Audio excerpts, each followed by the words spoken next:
Hello, everyone, and welcome to our May Diversity and Equity and Inclusion webinar series. We appreciate you tuning in and joining us this morning. My name is Samantha Gallagher, and I'm the Member Engagement Director here at the California MBA. If you are a member of our association and you'd like to take part of our committee that helps decide on topics and speakers for these webinars, or you would just like to be involved in this committee, please feel free to reach out to me and we can get you plugged in with that information. We are very excited to bring you this conversation today that is focused on wellness in the workplace. And I would like to introduce Ty Christensen, who will be helping moderate the session today. Ty is the co-founder and chief diversity officer for Arrive Home. Arrive Home is a national down payment assistance social enterprise serving underbanked communities. Ty is also the host of our California MBA DEI podcast.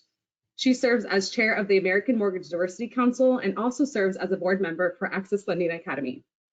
Ty is a very busy woman, so we are lucky to have her with us today. And with that, I will turn it over to her. Thanks, everyone. Well, thank you so much for the warm welcome, Sam, and welcome everyone to our webinar. I'm very excited about this today. We're going to be talking about wellness, which is a passion of mine.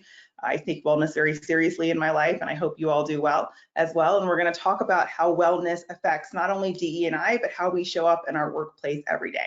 But before we get started, I want to turn some time over to our very generous sponsor, PCB Mercor, and Mary Beth Sosa with them. She's going to give us some remarks to start our webinar. Thank you, Ty.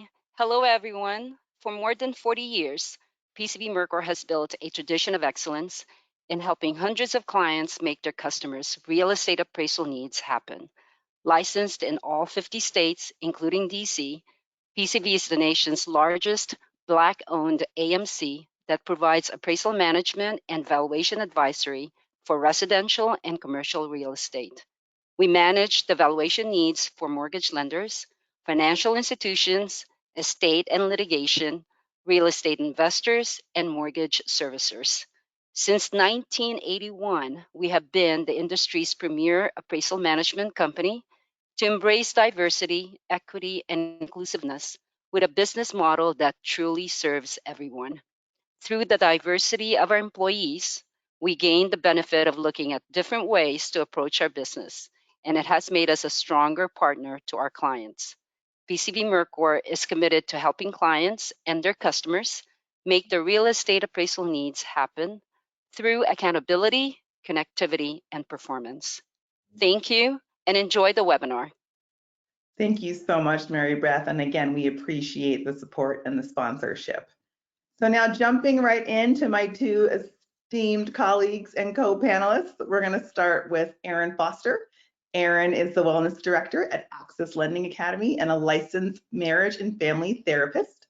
And then we have Keenan Chen, who is the EVP of Strategy and Growth at Clear Capital. Thanks so much for joining today, guys. Thank you for having us. So let's just jump right in. And Erin, I'm going to start with you as our resident therapist on the panel. What does wellness mean to you when you think about it from a holistic sense? What does the word mean? Oh, man. Wellness is really, to me, actively maintaining good physical and mental health. Physical health includes things like nutrition, exercise, sleep, and engagement in medical care. And then mental health really focuses more on stress reduction, resiliency practices, as well as attitude and perception, focusing on practices that help us to have a good attitude and shifting our perception when needed. And then, of course, mental health includes relationships and a sense of community or belonging. Keenan, I'm going to turn it over to you. What would be your definition of wellness? Well, I love Erin's definition of it. That that really encapsulates. I think wellness. The way that I maybe connect that or augment that as well is bring it to a sense of purpose as well. That you are both seen and are able to create value by being seen, by tying it to a purpose that's meaningful. So, obviously, all of us have to make a living in some way and be a part of, things that just take care of the basics of living, but purpose and something that you understand as a greater mission that connects the time and investment that you put into life within the community you're in is what also connects you to culture, which lets you then share that wellness with a larger group of people. Oh, I love that you're bringing culture into this, because this just segues beautifully into our next topic. So when you talk about, or when we talk about mental health, emotional health, wellness as it pertains to emotional wellness, mental wellness, physical wellness, right? It's this well-rounded approach. We can't help but not talk about something called emotional tax. And for maybe those people in the webinar that are unfamiliar with what emotional tax is feeling different from your peers at work based on your gender, race, ethnicity, or being a part of another marginalized group. It basically means having to cover who you are for fear of being stereotyped or unfairly treated. It can also be defined as a heightened experience of being treated differently from peers due to race, ethnicity, or gender, and other triggering adverse effects on health and feeling of isolation, making it difficult to thrive at work. So now that we have a good understanding of what emotional tax is, can we talk a little bit about, Erin, I'm going to ask you, who are the groups that you feel like are the most emotionally taxed when it comes to the workplace? Definitely folks, men and women of color, and then any kind of difference such as gender or sexual preference, orientation, even religious as well. So any, sort of marginalized group tends to be put in this category of experiencing emotional tax. And, I really feel like as a mental health professional, this experience is related to a PTSD or a trauma. So there's a hypervigilance that they carry into their day at work, which I think most people understand, PTSD today from the level of how it impacts your day-to-day functioning, your ability to produce, work for that matter, and show up at work. So it is something that we really need to tend to. I think leaders and companies really need to take the time to tend to this idea of emotional tax and offer some solutions, some education, and some support to their staff. So according to a Catalyst report that was done in 2022, it stated that 60% of women and people of color in the workplace experience emotional tax, and 58% of people of color who report being emotionally taxed state they experience consistent sleep problems. And so, Keenan, taking that into consideration, how do you, as a fellow person of color, feel that these statistics are showing up in the workplace? Are you feeling that most people of color are feeling emotionally taxed, experiencing sleep problems, having some kind of depleted wellness in the workplace?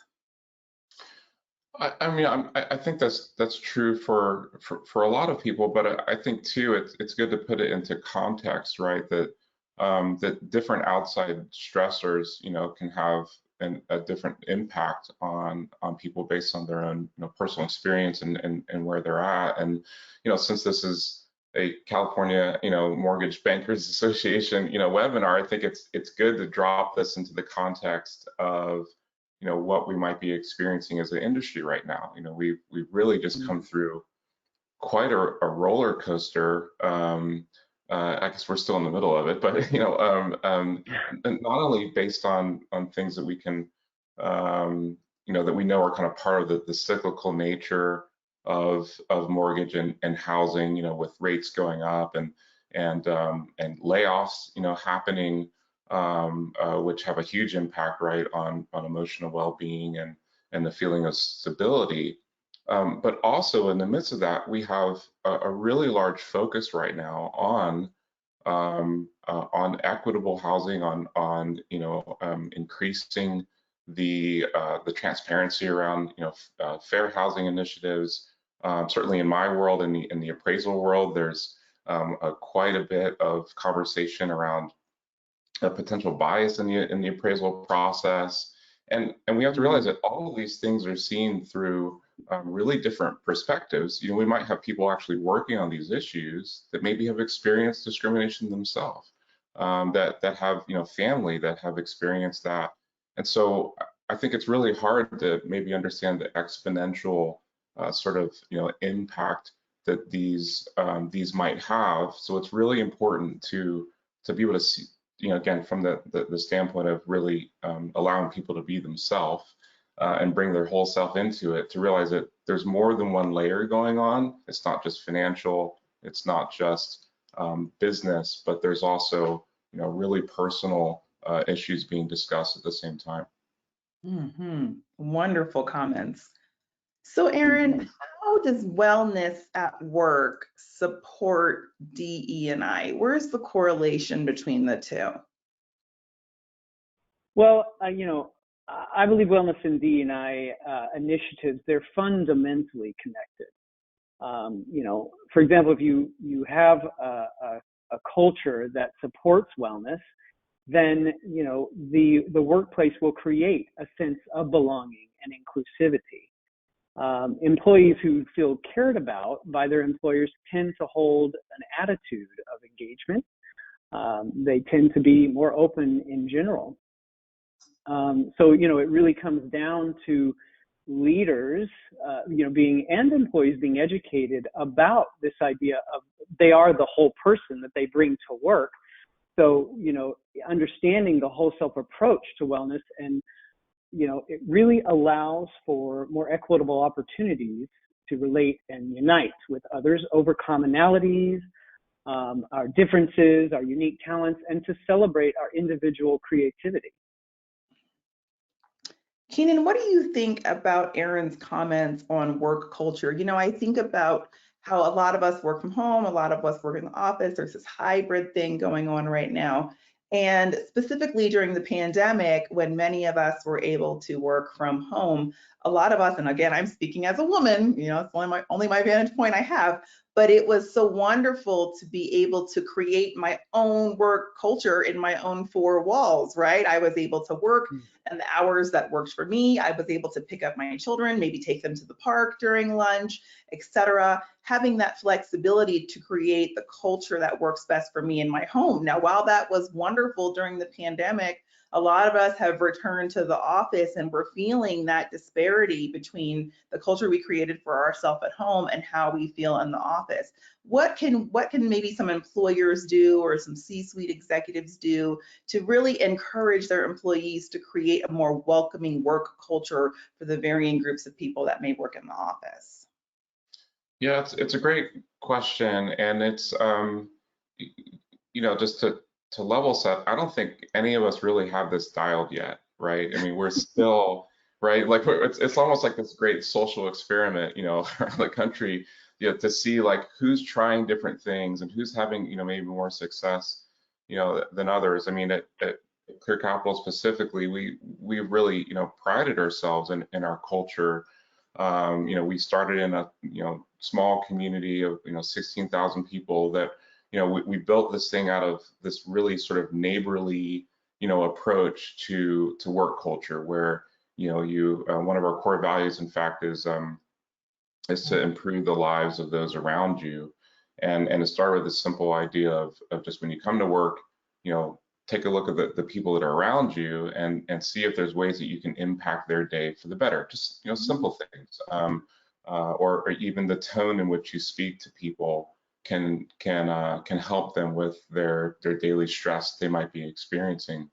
And so, throughout the pandemic, it was really hard, right, to say, oh no, like you can't turn to your left and your right, you can't see each other. And yet there are a lot of benefits that came out of that, like you said, with people being able to maybe find a healthier balance between even things like being able to take walks during the day for their break, or be able to interact with their family more.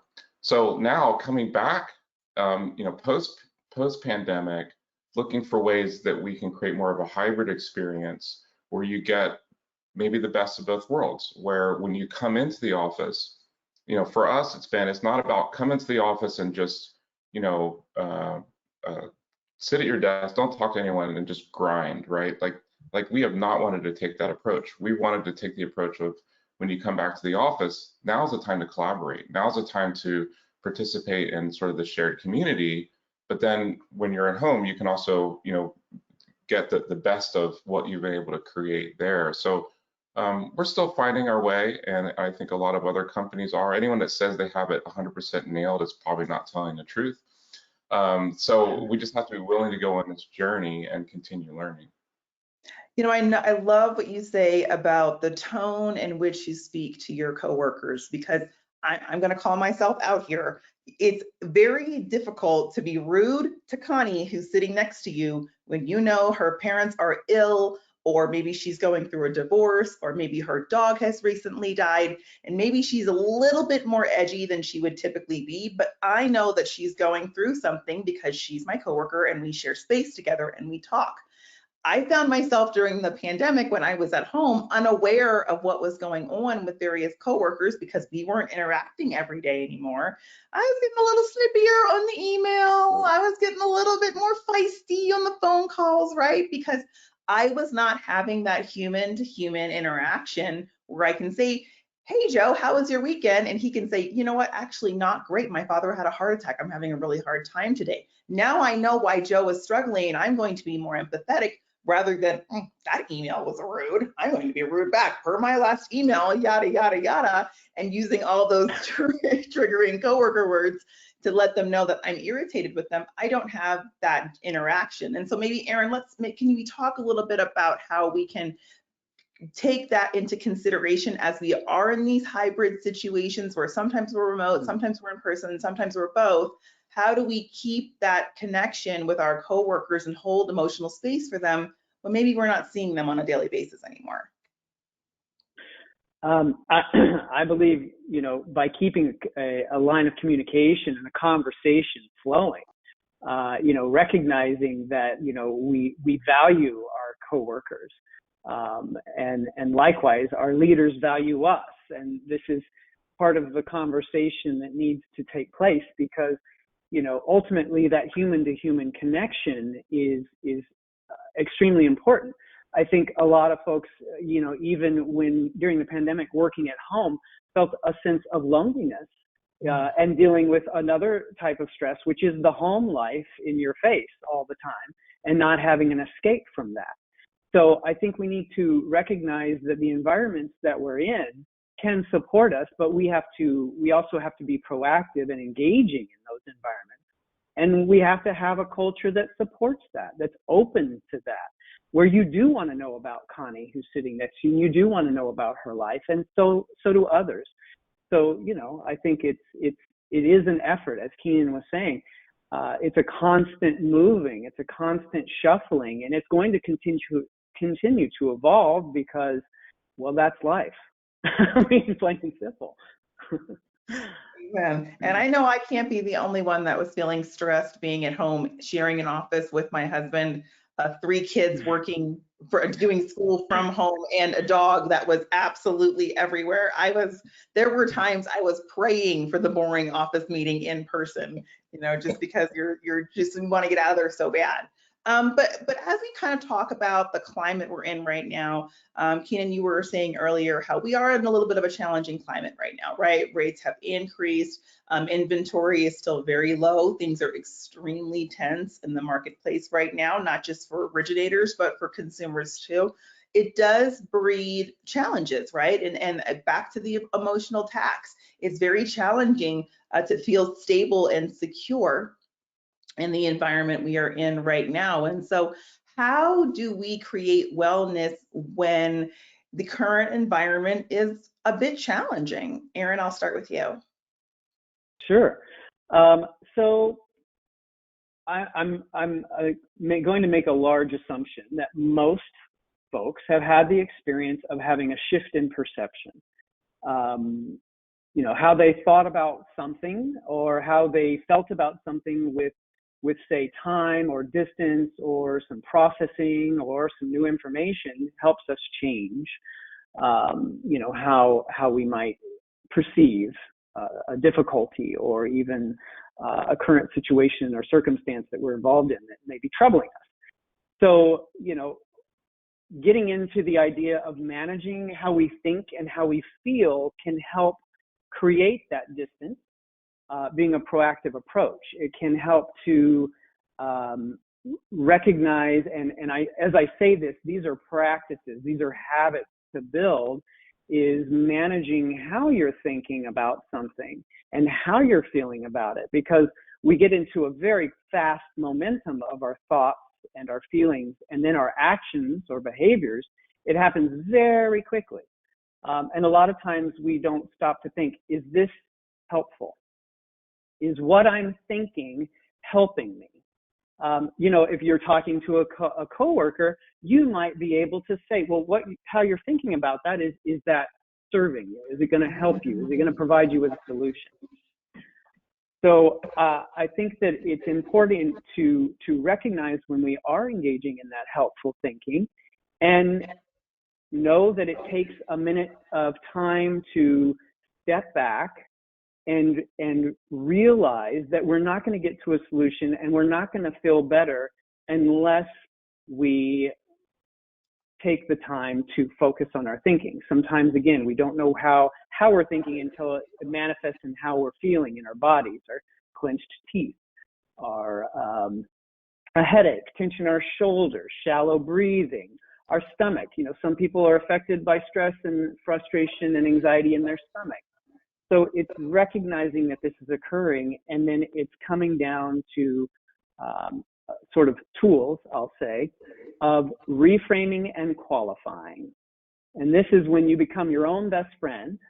It's when you become your own therapist. It's when you become, your own cheerleader, by identifying ways that you can reframe or qualify an unhelpful thought. So what that might look like is, when you find that you're in this space, you might look for an alternative, a learning opportunity or a potential silver lining, however small it might be. That could be considered the definition of a reframe. There's some sort of feedback that I'm hearing. I'm sorry, I don't know if it's me, but anywho, if it's not bothering anybody else, we'll keep going. Okay, then there's also qualifying, which is really constructing a personal feedback based on facts. So, for instance, if I were to say something like, I hate waiting in line. A good example of changing that unhelpful thought that might create momentum, get me frustrated while I'm waiting in line, start getting irritated, might even be snippy at the checker when I get up there. So a softened approach to that thought might be, though waiting is hard for me, I do enjoy people watching. It's just a subtle shift in your perception. It's enough to take you from being irritated to going, oh, that's true. I can do that.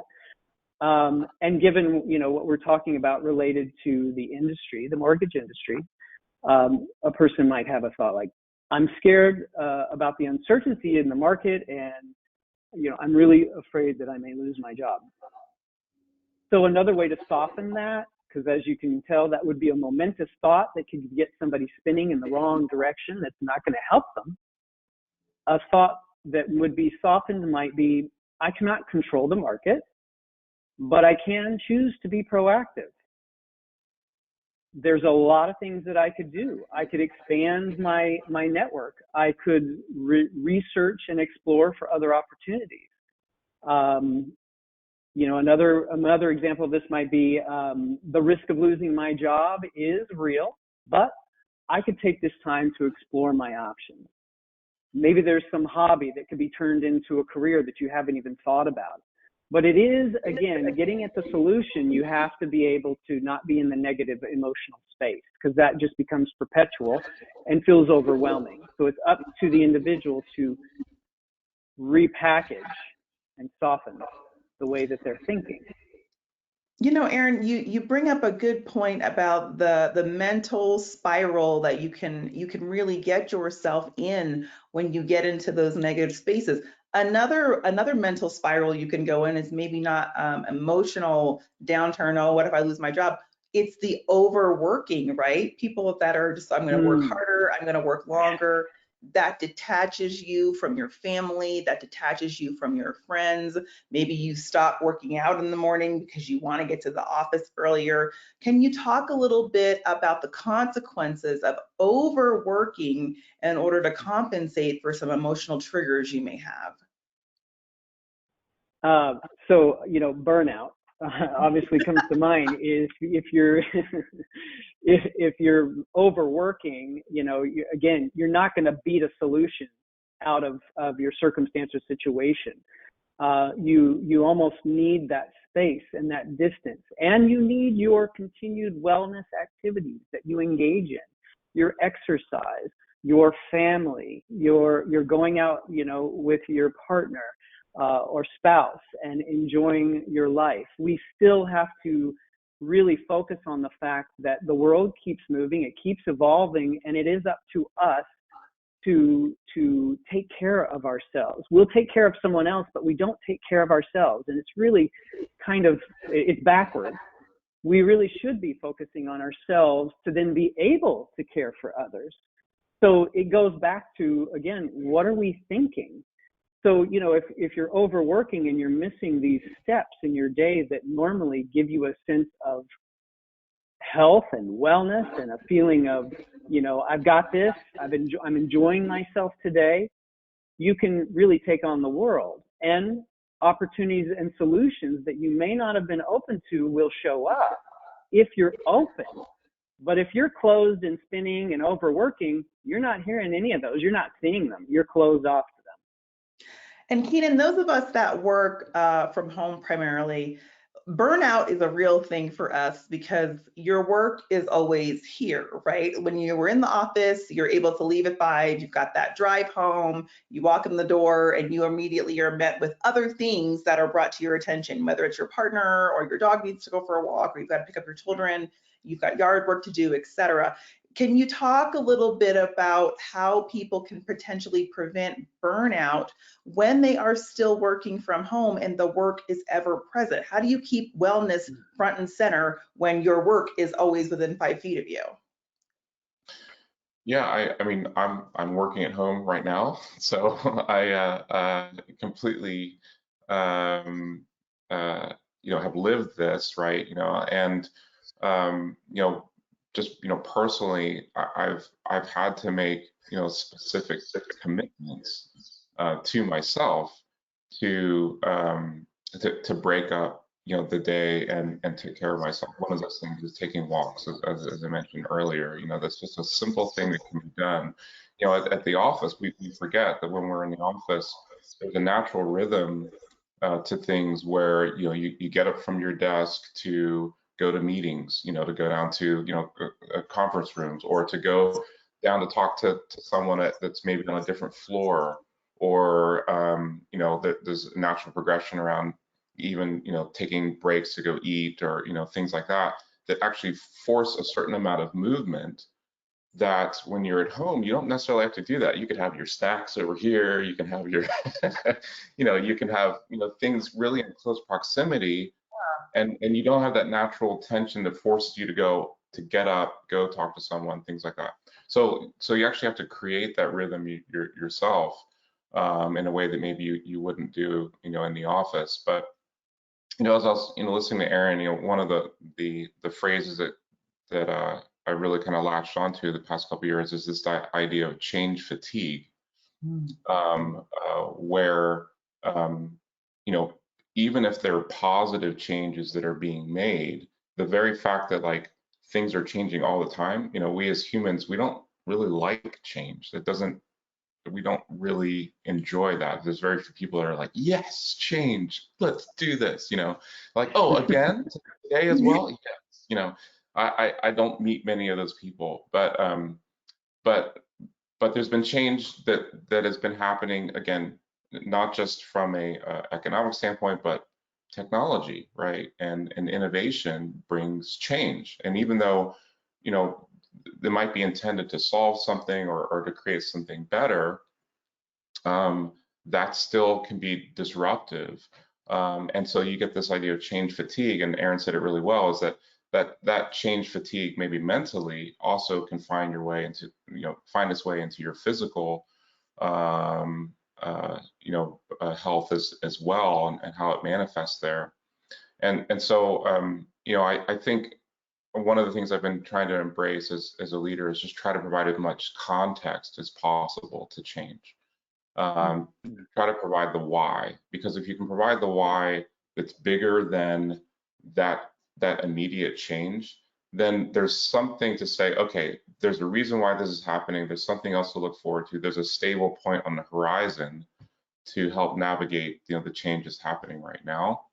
And I think that's equally true for DE&I efforts too, for things like diversity.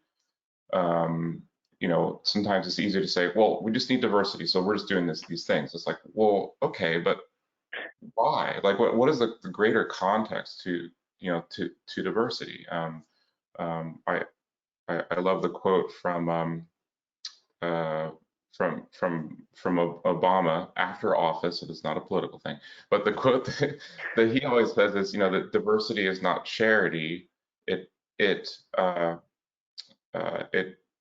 actually reduces blind spots. And so, when I think about that diversity is actually a necessary way that we can actually get through change in a way that doesn't create unintended consequences because we remove blind spots. That starts to bring this whole thing together in a powerful way, right? That actually, unlocking, diversity and creating diverse, teams is actually a way to also impact wellness, as we've been talking about wellness impacting diversity. So, it all works together. Oh my gosh, I could go off on the whole diversity and having diverse people at the table, because even we did a study last year with the American Mortgage Diversity Council, and we found that 5.5 times employers that hired diverse talent had a 5.5 times higher retention rate than other corporate jobs that only had a predominant one race. Even if that one predominant race was all Black or all Asian, those coworkers that were not of that race, they were 5.5 more times likely to leave, as opposed to having a diverse team, right? And when you talk about having diverse schools of thought at the table and how that can prevent some, hiccups down the road. I had an experience about 1.5 years ago. We were at a meeting, it was a marketing meeting with my team. I think I've told this story before, but not on this channel, so I'll tell it here. So we're having this marketing meeting with my team, and they're unveiling our new marketing. We had just lowered our FICO bounds down to 600. And it was a picture of a Black family that was going to be going out on flyers to all of our correspondents, all of our mailing lists, a Black family with the language, down payment assistance now as low as 600 FICO. And I said, do you not see a problem with this imagery and these words? And my marketing manager at the time was like, no. And I said, well, when I read it and I see a Black family and you say now for FICO scores as low as 600, all I'm seeing is broke Black people can now get into homes. Like, you've got to be more careful with the way you word things and the images that you use, because you can be offending an entire demographic of people and doing so without realizing it. And obviously this was completely unintentional, but if you don't have a diverse pool of candidates at the table to say, this is actually offensive to the Latin community, or let's change this verbiage to make it a little bit more welcoming for this community, because we're sounding like we're ostracizing ourselves and we don't want to. As we talk about wellness and we talk about being inclusive in the workspace, I really do feel, Aaron, that this all combines into one. You've got to have different opinions at the table so that you can make sure that you're inclusive and welcoming to all, not just a specific demographic of people that you're comfortable with. Absolutely. I think that it also, it needs to be stated that, folks need, going back to, change fatigue, but it also correlates back to, just having a diverse culture. I think that leaders need to normalize disparity. I think they need to also have empathy. And I think that's an important, factor, because it really helps to, I see, again, sort of helping to recognize that it's not made up, and it's something that is real, and it's something that is subtle to some and not subtle to others. But it is real, and it does impact us. Yeah. So as we kind of talk about change fatigue, I want to touch for a minute. Keenan, you brought up a good point. Computer systems are constantly changing. 100 years ago, we did not have the technological advances that we are experiencing right now. I feel like every time I pick up my iPhone, I have a new software update. Something has changed. We're getting a new computer program at work, right?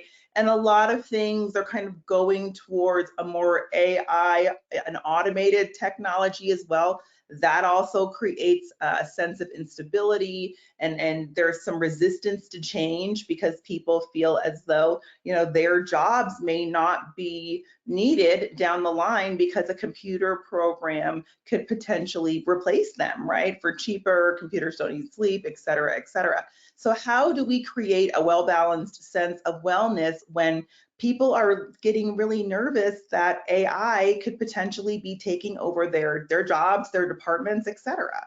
I'll start with you, Keenan. Yeah, that's what I've been thinking about, a lot. How to survive a robot apocalypse. No, I've been thinking a lot about, and Aaron talked about this before. It's like kind of shifting your thinking on it. Like, yes,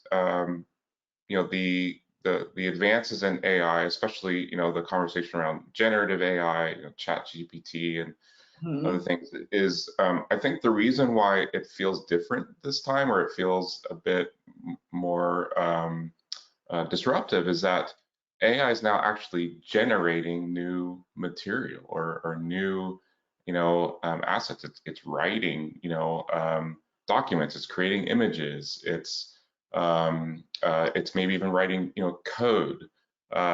It's creating imagery that's hard to spot whether it's a fake or not. I think that people feel like maybe it's messing with the reality of what they've known.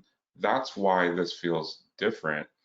And but there's a couple ways to embrace that. You can either just be fearful of it and say, oh, and focus in on this idea that maybe it's going to replace you or make your job harder or make your job less valuable. Or I think we can look at it as another set of raw materials that we as humans, which have incredible capabilities with our own minds and ability to use tools and get the most out of them. I think we can look at this the same way. Yes, it can generate raw materials that maybe that is really surprising, but yet we can take those raw materials and actually let it create new patterns for us that maybe we hadn't thought of before. I'll give you an example because I'm also a musician. Being a musician is one of the ways that I help to, from a wellness standpoint, that's how I kind of get re-inspired and stuff, is doing creative things. And I'm just getting personal here. I recently worked on an album where I used AI to help generate the album cover, and as well used it for some ideas around music. And what I did was I took those raw ideas that came out of it, but then I applied my own creativity on top of that and tweaked it to create something that I would have never come up with myself.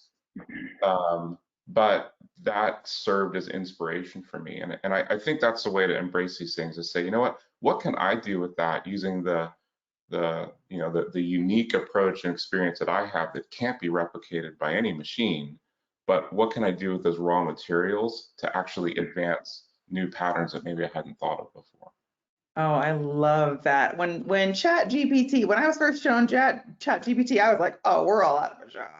Like it's game over for all of us.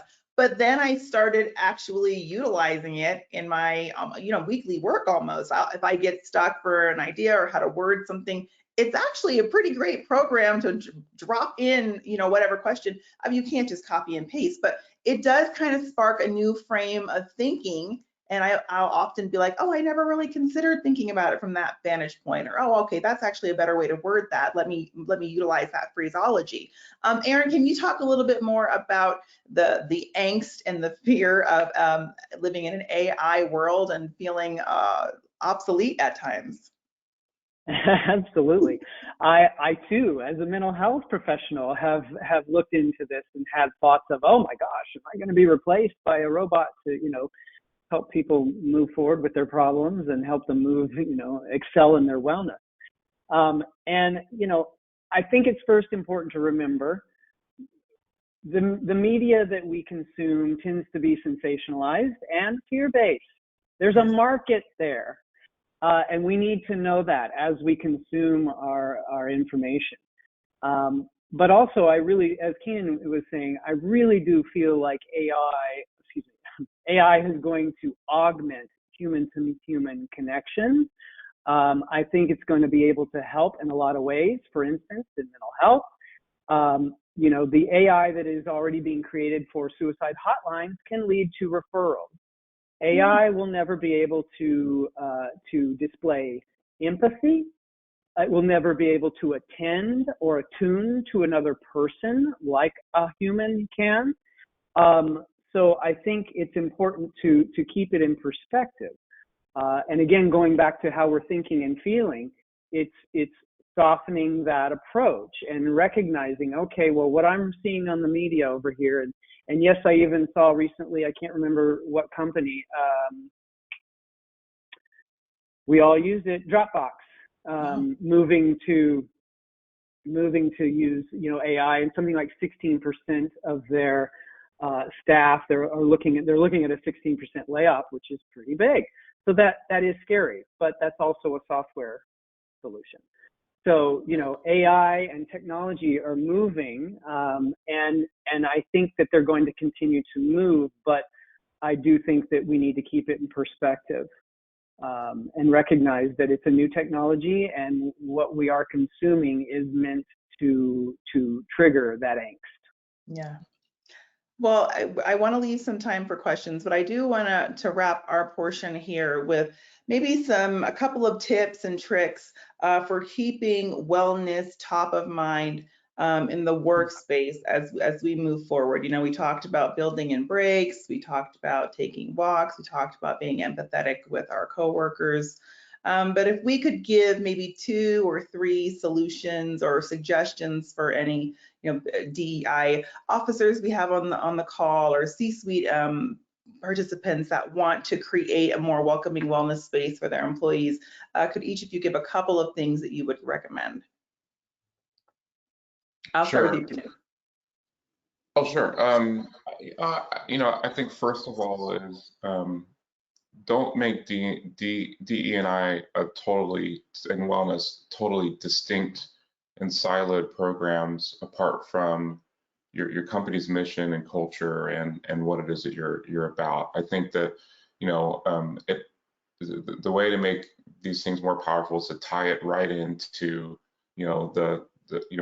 honestly tying it into how your company judges its overall success, right? So the closer that it's tied into your business strategy and what it is you're trying to achieve. I mean, I think, in mortgage and housing finance in general, we have a huge advantage in that, what we're about is, putting families into homes and helping them, stay in homes and be, successful in their lives and in that way. And sometimes we're scared to say that because sometimes it sounds a little bit, cliche, thank you. Right? It's like, well, you don't want to, let's not lean into that too much, but that is the reality of it, that yes, we are a part of something that's actually very, very important. And so, but we have to do it in a real way that ties that into, well, then because of that, because we're about, serving, every community and giving more people access to homes, that's why we need to embrace DE&I, and that's why we also need to provide a means where our teams can feel empathy, starting with, with each other. But if they're not able to experience empathy in the workplace, how in the world can they have empathy for the clients that we're trying to serve? So I just think it's all got to be tied in together as opposed to a siloed, approach for the sake of checking off a box. Oh, good comments, and I could not agree more. I talk a lot in my day job about DE&I and how to diversify your teams. And a lot of the reasoning I use is to your point. I think a lot of times after we've been in the industry for a long time, we forget that this is the #1 purchase for most people. It's just another transaction for us. We've seen thousands of them at this point. Let's just move. But especially if you are someone from a marginalized group or a Black and brown borrower, maybe you're the first person in your entire family generation that has ever owned a home before, right? You want someone that could potentially understand what this experience means for you, why this is such a big deal for you, has that empathy for you. And if we can really concentrate on our teams having strong wellness and being diverse and being opening and welcoming, somebody on the team is going to understand that feeling that borrower is having, right? And give that borrower the support and encouragement they deserve. Erin, final thoughts for you? So, I think continuing to keep education flowing into an organization, and that education is also constantly changing. But I think there's ways to keep your teams educated about wellness and the things that they can do, the ways that you could potentially support their exposure to a variety of techniques that they may not have had the opportunity to try, may never have considered, and potentially forming groups if that's possible. Maybe AI will step in and you all can get together to do a group together, and do more wellness. That might be awesome. See how it's already changing the world in a positive way. So, I think also, leaders being supportive of their individuals on their team by identifying what it is, the talents, the creativity that each human on their team brings to the table, and celebrating that, not just on an individual level, but as a group. I think teams need to get around each other and understand that each one is integral and a part of the team. And so continuing that conversation, continuing to move that wellness forward, and understanding that, the diversity and the different experiences that we all bring to the table do impact the way that we will view our consumers and how we will work with them, and where we may go. There may be a whole nother, realm that we haven't even tapped into just by absorbing and being open to this idea of continuing that conversation of wellness and diversity. Wonderful suggestions. And I would say, I think ERGs, employee resource groups, are a great way of breeding a wellness and cohesiveness in the office. You can be anything from a senior ERG to a diversity ERG. I've seen ERGs, specifically I live in Utah, which is a predominantly Mormon state. I've seen Catholic ERGs or non-denominational ERGs where people of other faiths can come together and have open dialogue without the fear of being somehow, can't even think of the word I'm using, but put down in some way, shape, or form, right? Creating that safe space for employees to engage together and create a bond without any kind of negative connotation surrounding it. So I would say ERGs are another great opportunity for employers to really bring wellness into their teams. I don't know where Sam has went. I'm not good at the go meeting thing, but Sam, do we have any questions from the audience? Yes. And just a reminder, we do have a few minutes, and there is a Q&A dialog box you should see on your control panel. So feel free to submit any questions you have for our presenters. But we do have a few that have come in. I will start with the first one. Remote work has had its challenges, but it did create a better work-life balance for me. Truthfully, as an executive, remote work was what introduced the concept of work-life balance and has made both my work and home life more productive. How is the industry in general dealing with this concept? Is there an overwhelming intent to keep this relevant? I'm not sure if any of you guys have any insight on that or if you wanted to comment. Well, a little bit. So I actually just was at a meeting last week where they were really trying to push all of their employees back to the office quite forcefully. And look, I understand this has got to be very trying when you are paying thousands and thousands and tens of thousands of dollars for office space that your employees are not utilizing. You're paying for all kinds of expenses and you're not getting any return on that money. But I would also say that maybe leaning more into the hybrid space is going to be a better bet. No one wants to be forced to go back to the office, especially if you have been still doing your job extremely well from home. A lot of people have questions as to why, I'm still high producing, I'm producing even higher at home. Why should I come in?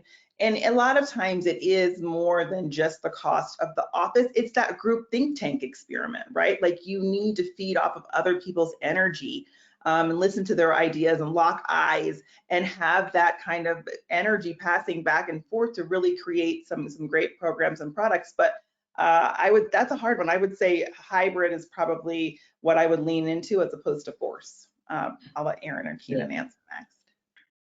I would definitely agree with Ty. I think that, right, a lot of people really did enjoy the work from home experience.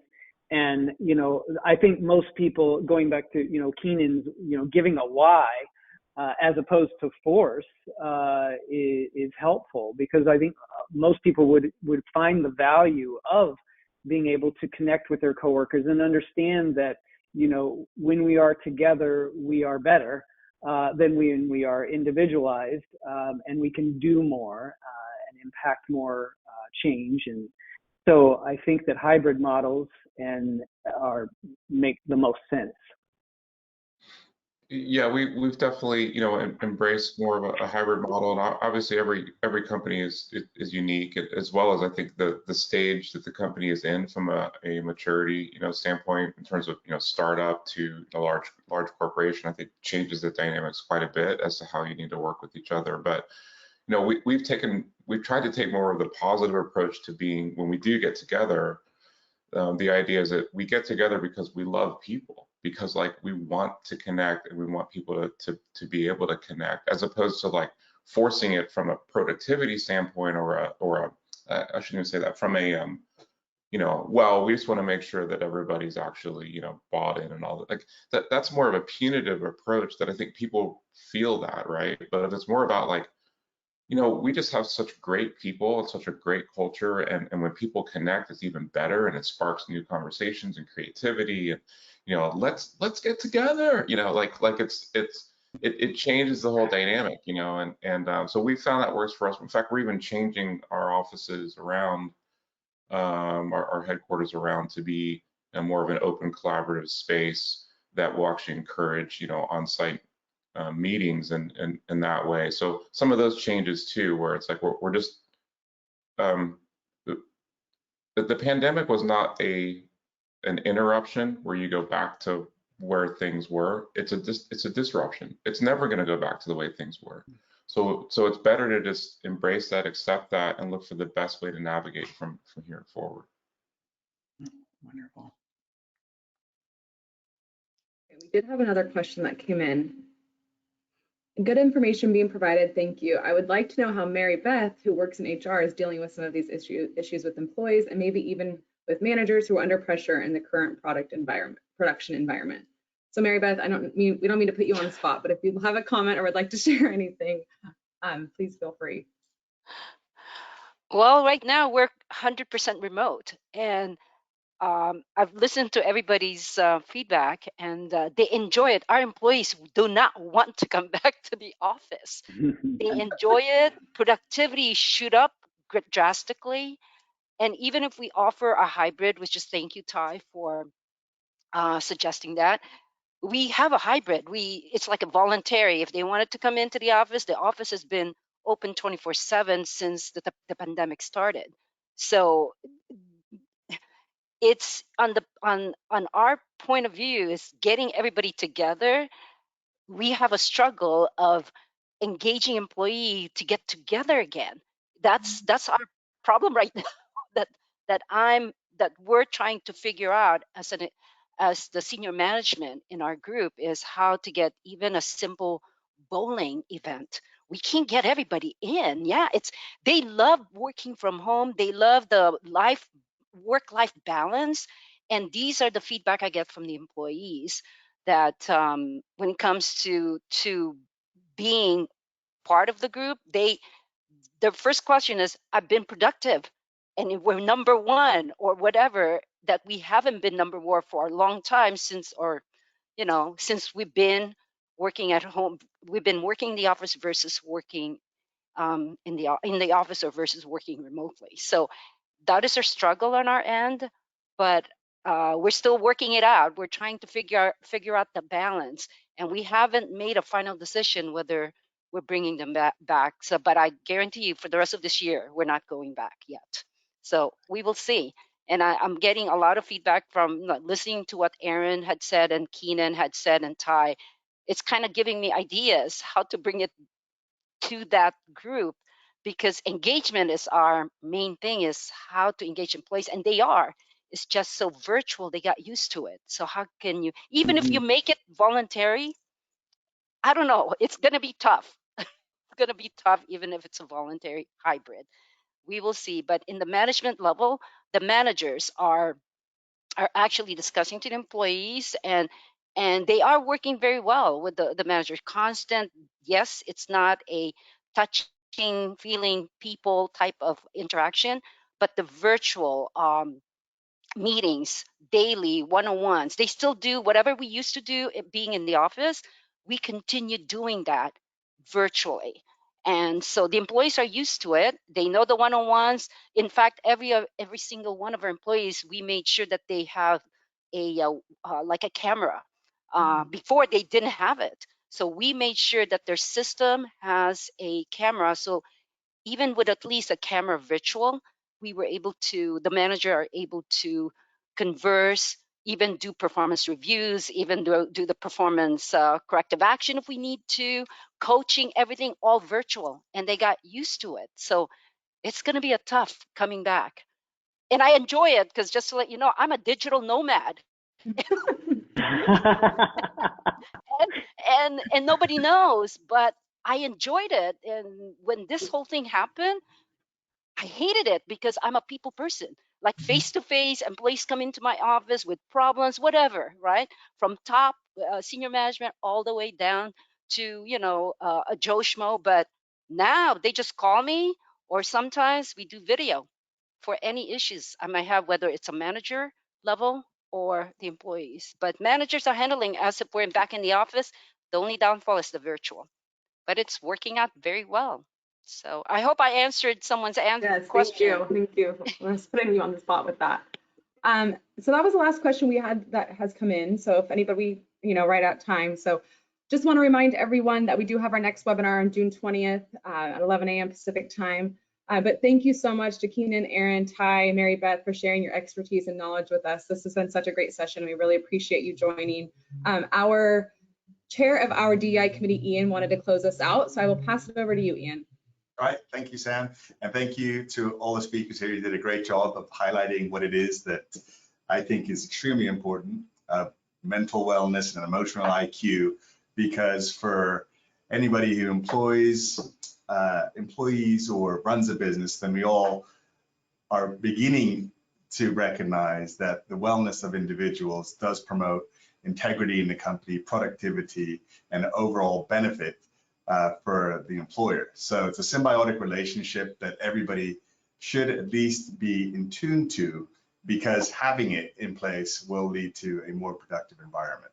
And thank you all again for everything that you've contributed today. We really appreciate it. And if there's anybody in the attendees camp that wants to join the DE&I program, then please reach out to Sam Gallagher and me. Thanks.